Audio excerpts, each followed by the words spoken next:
Hey, Zach, welcome to the podcast.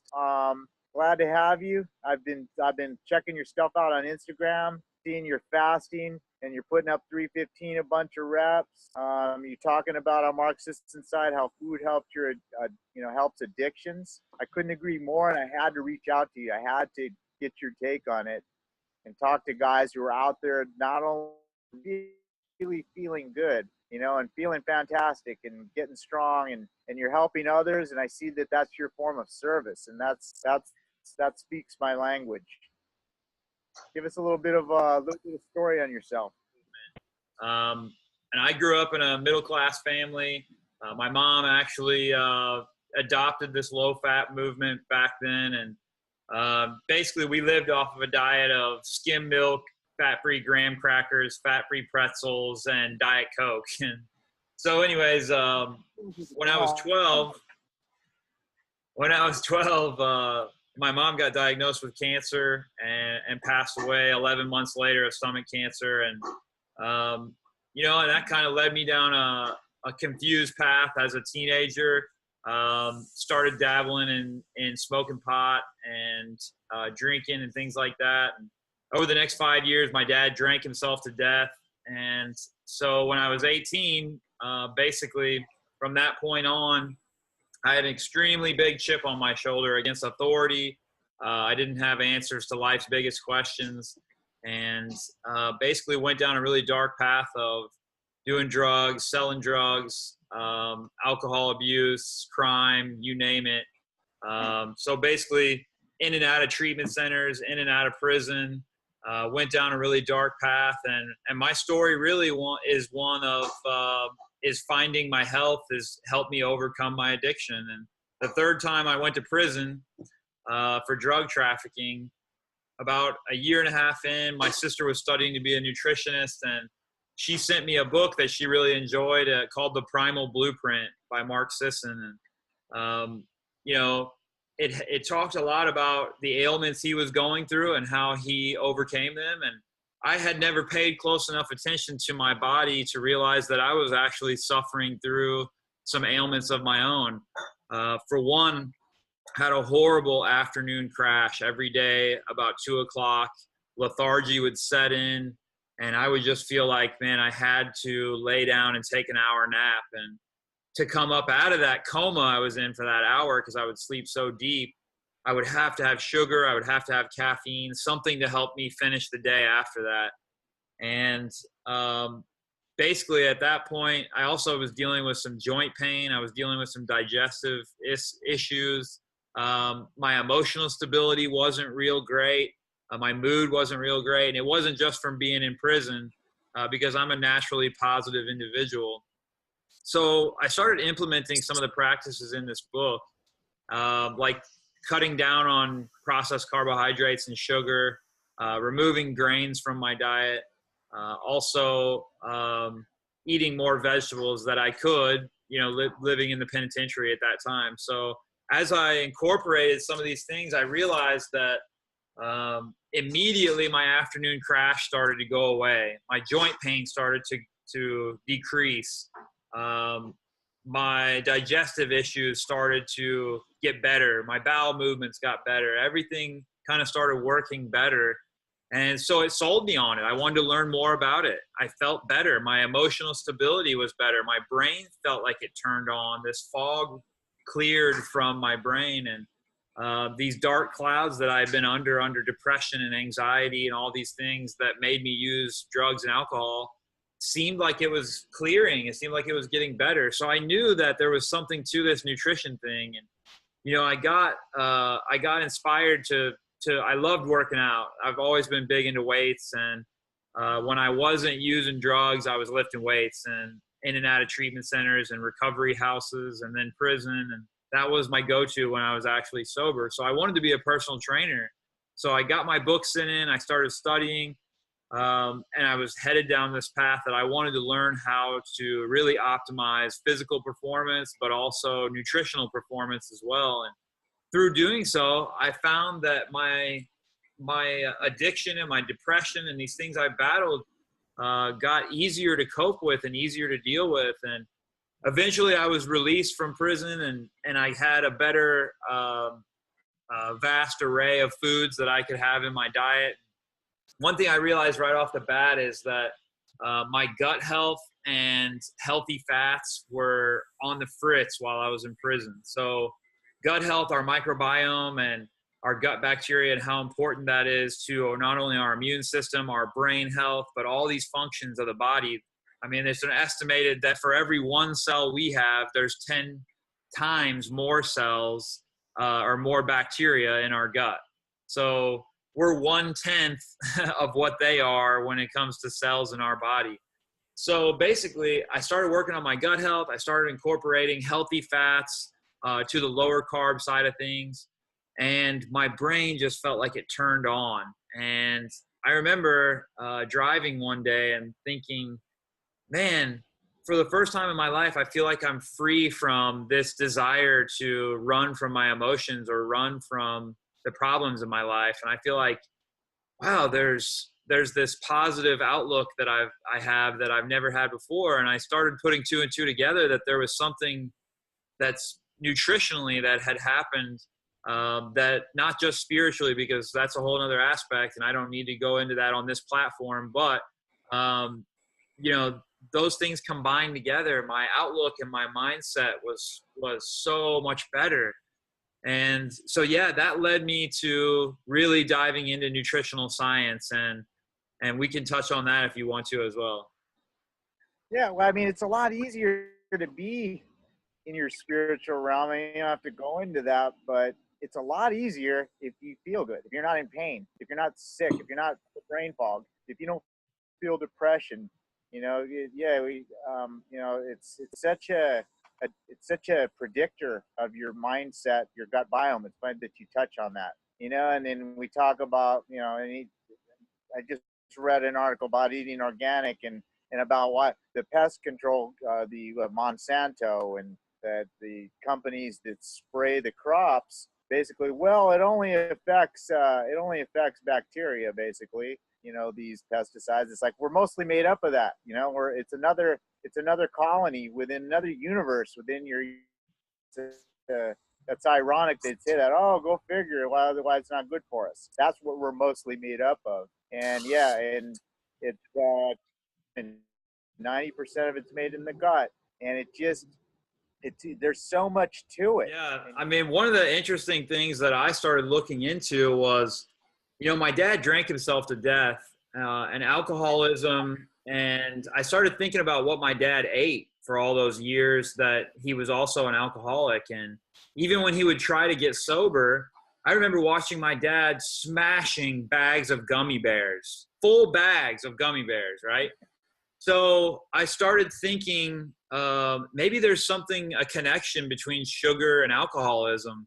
And so I started looking into some studies on that, and there was clear scientific evidence. Like, they did this one study with rats that they gave them a high sugar diet, they gave them a high sugar and fat diet, and they gave some of them a high fat, low carb, low sugar diet. And what was really interesting was they found that the rats that were just on the high sugar diet drank more alcohol than the rats that were on the high sugar, high fat, or just the high fat. And the rats that had the high sugar, high fat actually had the greatest dopamine response in their brain. And you can Google this, you can research that high sugar, high fat diets stimulate the same parts in the brain that heroin or cocaine does. So then they looked in the science, and they basically found that the rats that were on the high fat, low sugar diet actually had the least amount of binging behavior or addictive behavior. So I started thinking, well, maybe there's something to cutting this sugar out like I did and feeling better, and your emotional health getting better, your overall health getting better, but most of all, our mental capacity to not overdo things and overindulge in things that causes these huge dopamine responses, just like methamphetamine or cocaine or heroin, and these things that cause these humongous dopamine paths in the brain.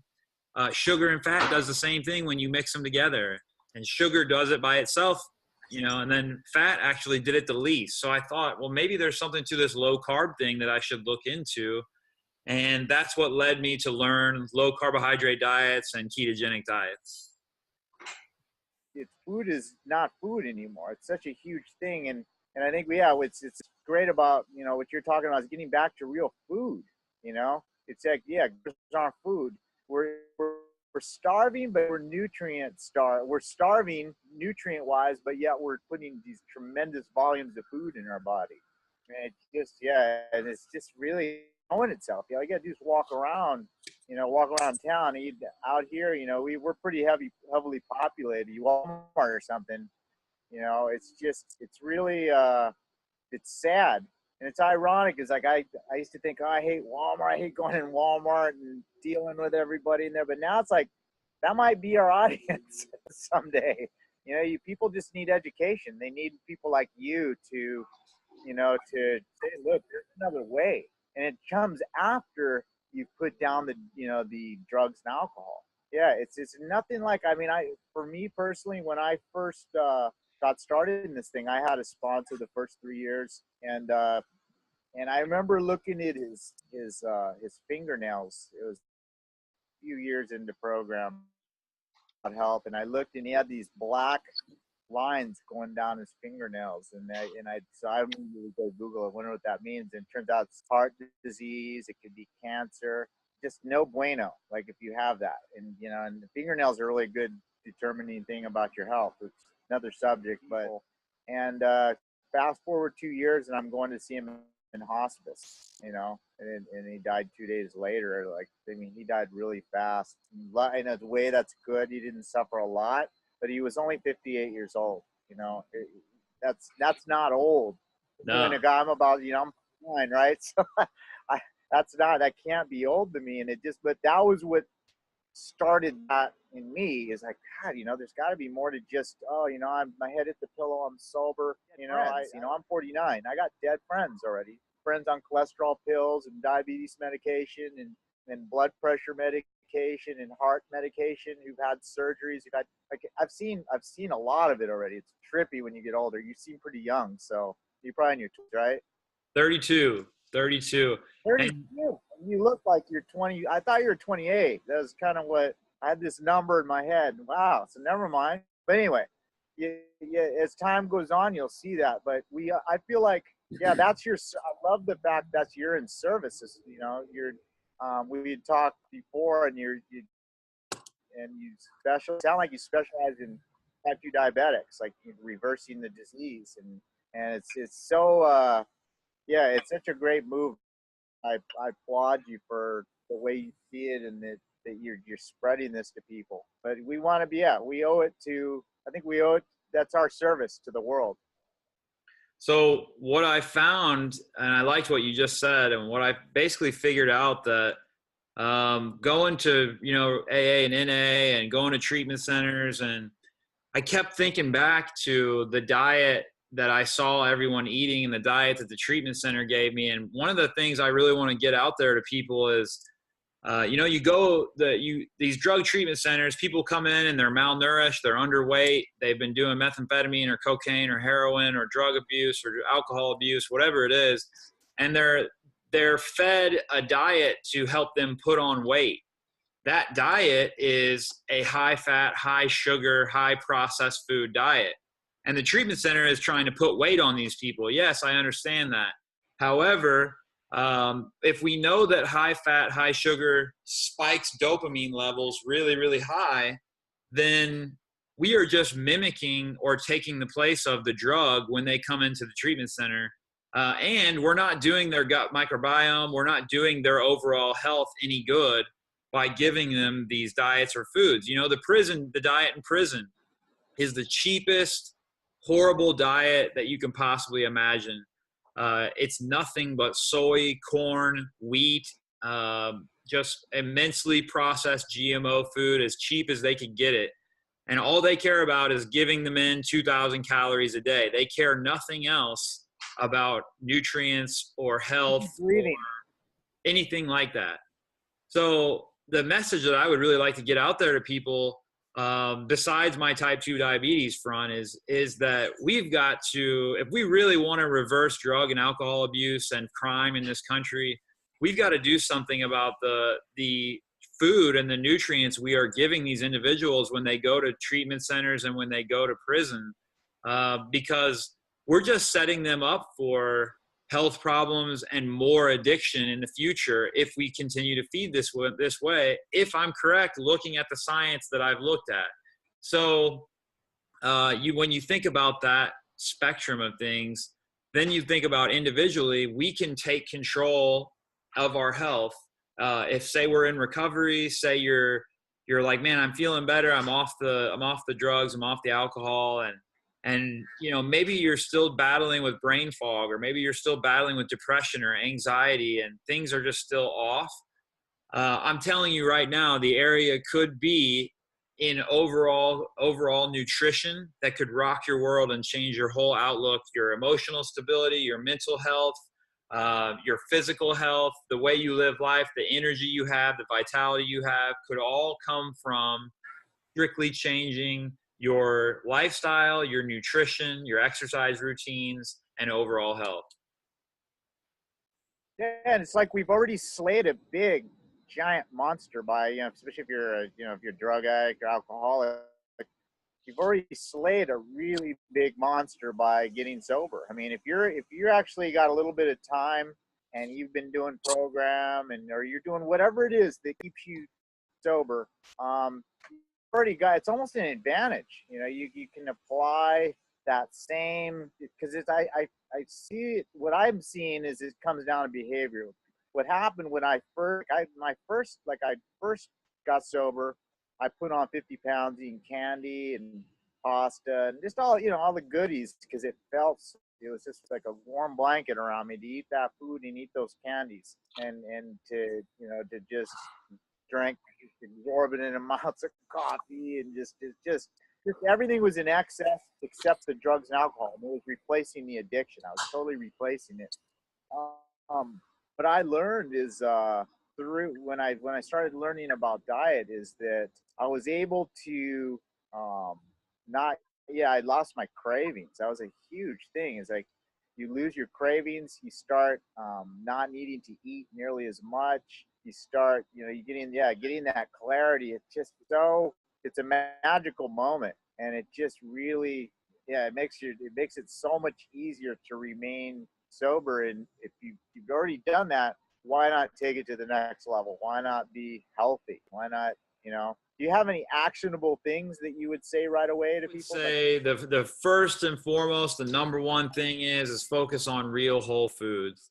Don't try to go ketogenic overnight or to go, zero carb overnight or anything like that. But I do have this theory that I want to tell people about when it comes to fat adaptation. And what fat adaptation is when we switch fuel sources from primarily a carbohydrate diet to using fat for fuel. And my theory on this when it comes to addiction and recovery is that when we are fat adapted, compared to a high carbohydrate diet, that we have less stress or less cortisol response because we are adapted naturally to burn fat for fuel, whether it's off of our body or off of our plate. So when we get ourselves to that state of things, when we don't eat, we don't have these huge stress responses in cortisol. And that's why if someone has ever ate 6 small meals a day every 2 hours, if they miss one of those meals, they are hangry. And you guys out there that have tried that before, you know what I'm talking about. So what that is you are spiking your cortisol, your stress goes up, you're hangry, you're irritable, you're tired, you're shaky. And what you're doing at that point is effectively burning muscle off of your body. So that's why you feel horrible, is because the body is very efficient. It doesn't want to burn muscle off of its body. It wants to burn body fat. But when we have a primarily carbohydrate diet, then what we're doing is our body is used to burning carbohydrates. So then it's not used to burning fat. So it goes after our muscle instead of our fat in times of need. So basically, when you have these less stress cortisol responses from being fat adapted, you're less likely to make compulsive decisions or impulse decisions or act emotionally, which is better for recovery. It's better for our mental health. It's better for stability in life. So the actionable plan that I would tell people is focus on real whole foods, cut out the grains and the processed carbohydrates, get away from breads and crackers and chips and these things that are proven in the science to be addictive and cause binge eating behavior. And then start balancing with all these other things like getting out in nature, getting natural sun exposure every day, staying away from too much electronic devices, EMF and light exposure. Artificial lighting is killing us. Work on your gut health, eat tons of veggies. 70-80% of your diet should be nothing but vegetables. Use healthy fats to help our brain health and clear up mental capacities and eliminate brain fog and turn on our brains. When we can really turn on our brains, we can really overcome addictive behavior, whether it's sugar addiction or whether it's heroin addiction. We can really overcome these things with our brain health. So, and it all comes back to basically focusing on real whole foods. And then, later on, you can dial in that diet and learn how to listen to your body and figure out what foods really work for you. We talked before, and we talked about how, some people will have, they don't have the slightest clue how to listen to their body, not to be gross, but you go into a men's restroom and people think a normal bowel movement is destroying the porcelain and, and blowing the bathroom up. And that's not a normal bowel movement. Your body is trying to tell you that something is wrong and that something you've ate doesn't agree with you. So listen to those signals. Learn how to listen to when you get indigestion or heartburn or a headache or, all these things could be triggered by our environment and the food that we take in. So I just feel like that's the most important part to start with is whole, real foods. Causes, but I notice with every chronic condition, it almost without exception comes back to what you're putting in your body. It's chronic disease can practically be eliminated through diet, and I just want to get that word out there to people. People like you are helping to get it out there that's food is thy medicine goes all the way back to Hippocrates. So if we can at least control the things we put into our body, like food and clean water, that's so important. Vitamins, minerals, all these things that we really need to thrive by, getting in connection with the earth and walking in the woods or walking in the park, sitting in the grass, things like that take us back to our ancestry and the health that we were supposed to enjoy living on this beautiful planet. And I just feel like that's so important. That nobody's really talking about in connection with addiction and with recovery from whether it's sugar or whether it's drugs. And I feel like that's what it's excited me the most to talk to you about and what you're doing with combining these two things together with recovery, addiction, sobriety, but also with the health and fitness, wellness, holistic aspect of things. And I feel like that you have a great opportunity to really reach people and really help people out there take control of their health and still build up a greater defense against that addiction that we've all been battling, whether it's sugar or whether it's drugs. I keep saying that because everybody is battling some type of addiction in this system of things that we live in. The low fat movement. Look how sick our country is. When it comes to this low fat movement started in the 80s and 90s. Now I want to show you guys something. This is actually on one of my presentations here. And basically what started in the 90s, look at the prevalence of diagnosed diabetes that has happened since the 1990s. I mean, look how bad this gets. This is all from the start of the low fat movement. Okay. So this is from the CDC, the Center of Disease Control, put this out. And what's really important about this is that we understand that we were given the wrong information. And, you think about what has happened since the 1990s. And you think about that study I talked about earlier about the rats that were given a high fat diet and they had the least addictive behavior. Okay. So if we're out there creating and promoting this low fat, higher carbohydrate diet, look how addicted people have gotten over the years, to the point that they've gotten so much diabetes. And that's what's really led me to start coaching type 2 diabetes, but also to help so many of my clients that had sugar addiction, even if they didn't have diabetes. And that's where this high fat diet that we just talked about, putting butter on veggies and using coconut oil and using all these saturated fats, that's where it really comes in, because we're creating an environment that is less susceptible to addiction, processed carbohydrates. And just pay attention to your body. See if you start feeling more brain energy, more physical energy, and less depression, less anxiety, and less stress. Because if you do, you're like one of us, like me and you, who have found that the higher fat diet keeps us less stressed, more emotionally and mentally stable, and helps us even in things like drug and alcohol addiction, let alone sugar addiction, and whatever other, habits people may face out there. I listen to Tim Ferriss, and he talks, he'll ask people about their morning routines. But I think, especially with people like us, how we start our day is so important. What we're not just I'm sure you're reading something, you're feeding yourself something, you're drinking, doing brain octane type things like, MCT oil, and like, what are you doing? So my morning routine starts the same way every morning. I get up out of bed, I walk out to the kitchen, I drink 2 big glasses of water, and then I roll out the stiffness that I have acquired throughout the night sleeping. So I get on a foam roller, I roll out my back, I roll out my hips, my legs, and I get my body nice and loosened up and supple. And that water that I just drank hydrates my body and hydrates my fascia and allows me to really loosen up and really feel good starting my day. It gets blood flowing. So then the next thing I do is I make my coffee. And I do have, like on my YouTube videos, you can watch my keto coffee recipes, things like that. But I start my day every day with coffee and healthy fats, whether it's in the form of butter and MCT oil, or I'll combine that in my coffee and blend it. And that's my breakfast. It satiates me throughout the whole morning. It keeps me mentally focused, tons of energy. And then after my coffee, I usually spend time doing something spiritual for 30 minutes. And for me, that's the Bible. For you or for anybody else, that may be something different. Everybody's got to find their own routine in the morning. And for me, that includes something spiritual for 30 minutes.